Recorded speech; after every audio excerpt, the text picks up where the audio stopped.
And what we had specifically asked for was clear targets and commitments to reduce child poverty by a certain, depending on what years, certain amount over that period of time, working towards eradication. We wanted to be a focus on income and specifically mentioned the proposed a need for a child payment, proposed looking at social security. The majority of children in poverty, 75% of children in poverty, it grows every year. 75% of children in poverty are in families where parents are working, at least one parent's working. But benefits are also important in terms of lifting children out of poverty.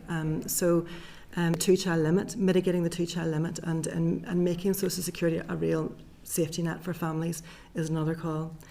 Reducing costs is important, so we're looking at school uniforms and we've got legislation going through, which is a really positive move.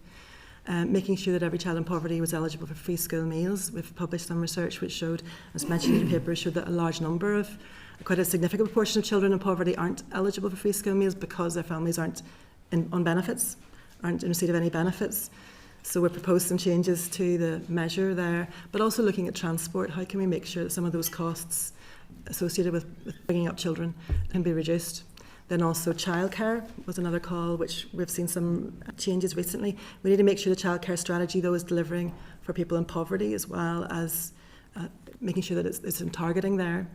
And then finally, it was looking at whether there's groups that are particularly high levels of poverty and designing specific interventions for them.